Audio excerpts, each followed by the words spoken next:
দেবালয় ধর্মীয় স্থান ঠিক থাকবে না যদি এই এলাকায় আগুন লেগেই যায় দাউ দাউ করে। তো আমি যেটা বলতে চাচ্ছিলাম, আর দুটো কথা বলে শেষ করতে চাই। আমেরিকা কি করলো, ইউরোপ কি করলো, আল্লাহ রাস্তে ওই দিকে আপনারা মনোযোগ দিয়ে না, ওই রেফারেন্সে মাঠ গরম করেন না।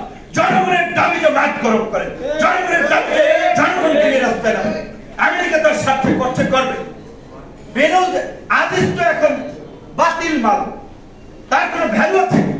সাবেক সেনাপ্রধান কত সেনাপ্রধান বলে এনেছে, খবর আছে। তাদের নিষেধাজ্ঞা দিলি কি না দিলি, রানিং একটাকে দেব। আমি বলছিলাম, আমি নিজে বলছিলাম, তোমরা যদি প্রকৃত অর্থে মানবাধিকারকে আপহরণ করতে চাও, বাংলাদেশের গণতন্ত্র পুনরুদ্ধার করতে চাও, যে সমস্ত মন্ত্রীরা এর এই গুম খুনের সাথে জড়িত তাদেরকে নিষেধাজ্ঞা দেব। এই ষষ্ঠমন্ত্রী কত বছর ধরে ষষ্ঠমন্ত্রীর জায়গা আছে, তাহলে এই যে গুম খুনগুলো হচ্ছে, এইটা কি ষষ্ঠমন্ত্রীর কনসার্নের বাইরে হচ্ছে? তাহলে আগে তো নিষেধাজ্ঞা খাওয়া দরকার ষষ্ঠমন্ত্রী।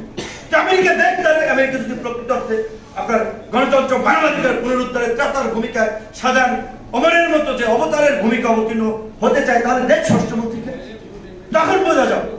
তো যাই হোক, আমি এখন আমরা আগুন লাগছে পাড়ায় মহল্লায়, যে যতটুকু পানি নিয়ে আসুক, এইটুকু নিয়ে আসুক আর এতখানি নিয়ে আসুক, আমরা বন্ধু হিসেবেই ওয়েলকাম করি। কিন্তু আমি বলবো এটা যে আমেরিকার আশায় আন্দোলন হবে না, আন্দোলন করতে আমাদের শক্তিতে।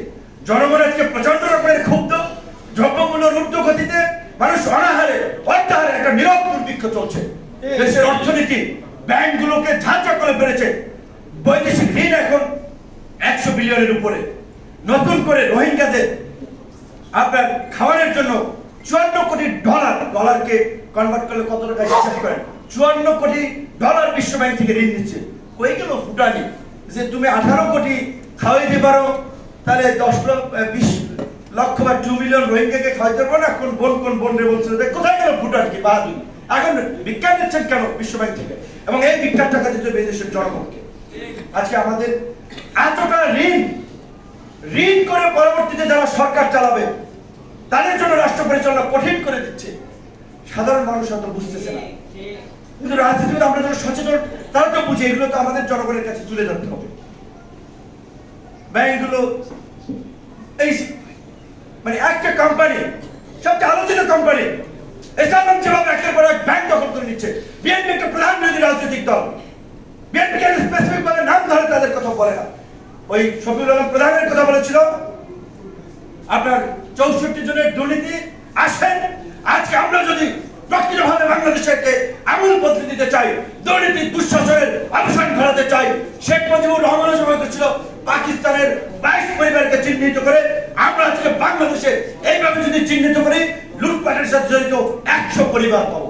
ওই বেনজির আজিজ তাদের মতো এরকম চিহ্নিত করে জনসম্মুখে তাদের পরিচয় উন্মোচন করে জনগণ তাদেরকে গণধোলাই দেবে। আমি কথা বলে বলেছি, অনেক পরিস্থিতি গরম হয়ে গেছে। কাজে এখন আমার একটা ভয়ের কারণ আছে। গোলাম মাওলা রনি সাহেব আপনারা জানেন, টক শোতে খুব কৌশলে কথা বলে, যুক্তি দিয়ে কথা বলে।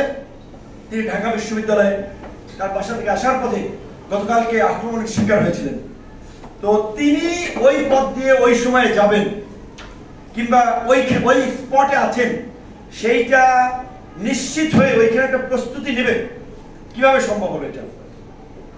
এজেন্সির কানেকশন ছাড়া নিশ্চয়ই এজেন্সি তাকে ট্র্যাক করেছে যে গোলাম মাওলা রনি এখন তো নেটওয়ার্কে সব ট্র্যাক করা যায়, নেটওয়ার্ক দিয়ে সব ট্র্যাক করে দেখছে গোলাম মাওলা রনি এখন বাংলা একাডেমির ওখানে আছে, টিএসসি পার হচ্ছে, তাদের যারা প্রস্তুতি তাদেরকে ইনস্ট্রাকশন দিয়ে রাখছে তোমরা শকুনের মতো হামলে পড়বা। এজেন্সির কানেকশন ছাড়া গোলাম মাওলা রনির উপরে এইভাবে হামলা হওয়ার কথা না। যেমনি ভাবে আমি মোদী বিরোধী আন্দোলনের সময় আমাকে একবার মানে উবারের গাড়ি আমি ব্যবহার করছিলাম, সেই গাড়ির ট্র্যাক করে সেই নাম্বার নিয়ে বলছে কি যে ভাই আমি আপনার পুরানো যাত্রী, তো আপনি তো অমুক জায়গায় আসতেছেন, এই জায়গায় আসতেছেন, আমাকে একটু এখান থেকে নিয়েছেন। বলছে আপনার গাড়িতে তো 2 জন আছে, সে সময় আমার গাড়িতে 2 জন ছিল, তাহলে একটা প্রাইভেট কারে 4 জন তো বসতে পারবে, পিছনে 3 জন, সামনে একদম 4 জন, তাহলে তো 2 জন বসতে হবে। সে বলছে আমি একা, হ্যাঁ আপনার ট্রিপ নামাবেন সাতারকুল, আমি আপনার এই পপুলার ডায়াগনস্টিক সেন্টারে, সমস্যা নেই, তার সাথে আমাকে নিয়েই চলে, তাকে নামাই দিয়ে আমাকে গন্তব্যস্থলে পৌঁছে দেবেন। এজেন্সির কানেকশন ছাড়া উবারের এই প্রক্রিয়া ট্র্যাক করা সম্ভব না। ট্র্যাক করেছিল, পরে বাকি দেখলাম ড্রাইভারকে সিনেমা স্টাইলে ধাক্কা মেরে নামাই দিয়ে সে গাড়ির চাবি ধরছে, স্টিয়ারিং টান দেবে। তখন বৃষ্টি হয়েছিল, একটু ঝঞ্ঝাপ লেগেছিল, আমি দুইটা গাড়ির দরজা খুলে আমি চিৎকার দিয়েছিলাম যে গুম বাহিনী তারা করছে। তখন মানুষ পরে তখন এরা পালাই গেছিল। একবার আমাকে এইভাবে চেষ্টা করা হয়েছিল, সেম আমি মনে করি গোলাম মোল্লা রনিকে যেটা করা হয়েছে, রনি ভাইকে, এটা এজেন্সির মানে নির্দেশনায় এজেন্সির সংশ্লিষ্টতা এই ঘটনা হয়েছে। গতকালকে একই সময় ছাত্র দলের সভাপতি সংগ্রামী তরুণ রনকুল ইসলাম শ্রাবণকে এই বাংলা একাডেমিতে ছাত্রলীগ যুবলীগের গুন্ডা অবস্থানরা হামলা করেছে। তার আগে 28 অক্টোবরের পরে এই যে ফজলুর রহমান খোকন ছাত্র দলের নেতা, আমি যেখানে থাকি ওই এলাকা থেকেই তার উপরে আক্রমণ করা হয়েছিল। আওয়ামী লীগ এই যে 75-এর মতো চোরা গোপ্তা হামলা হত্যাযজ্ঞ শুরু করেছে। কাজে এই জন্য বলছি, এই যে কথা বলা এইটা একটা ঝুঁকিপূর্ণ, কিন্তু তারপরেও যতদিন এই দেহে প্রাণ আছে এই বাচ্চাল এবং এই বাচ্চাদের বিরুদ্ধে কথা বলে যাব, লড়াই করে যাব। কথায় কেউ ভুল বুঝবেন না, অনেক ক্ষোভ আছে। কিছু কথা বলছি, এখানে অত মিডিয়া নাই, জাতীয় মিডিয়া থাকলে নেগেটিভ ভাবে ইউজ করতো। এখানে আমাদের দায়িত্বশীল নেতৃবৃন্দ আছে, কিছু কথা এই কারণে বললাম। কিন্তু একটাই ভবিষ্যৎ, একটাই, হয় আপনি বাকশালকে মেনে নেবেন, না হলে গণতন্ত্রের জন্য লড়াই করবেন। আমাদের সামনে লড়াইয়ের বিকল্প নাই। হাবিব ভাইকে আমি স্যালুট করি, ছাত্র নেতা হিসেবে হাবিব ভাই আমাদের আদর্শ। আমি একজন ছাত্র হিসেবে প্রাউড ফিল করি যেভাবে এই বিচারকদের সামনে কথা বলেছেন। অবশ্যই কোর্ট নিয়ে কথা বলতে হবে। বিচারকরা যদি অবিচার করে তার বিরুদ্ধে হাবিব ভাইয়ের মতো চোখের সামনে দাঁড়িয়ে প্রতিবাদ করতে হবে। কি করবা? জেল দিবা 2-4 বছর?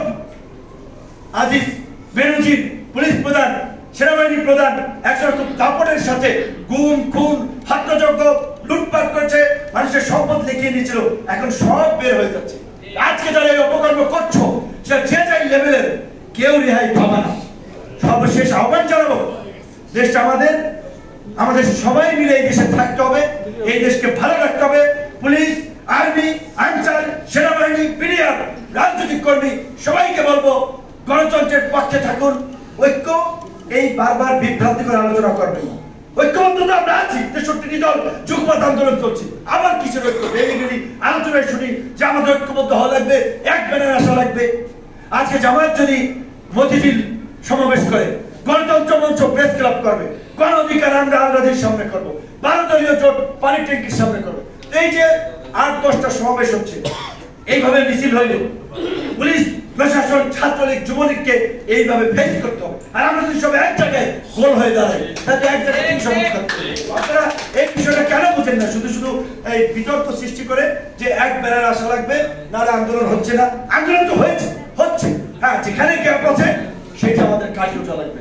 তো যাই হোক, আমাদের ভাই বোনেরা, নেতৃবৃন্দ, অনেক কথা বলছি, দুঃখিত, একটু সময় বোধহয় বেশি নিয়ে ফেলে এলাম। সবাই ভালো থাকবেন। লেবার পার্টিকে ধন্যবাদ, অত্যন্ত গুরুত্বপূর্ণ বিষয়ে একটা সময় উপযোগী আলোচনা করেছেন।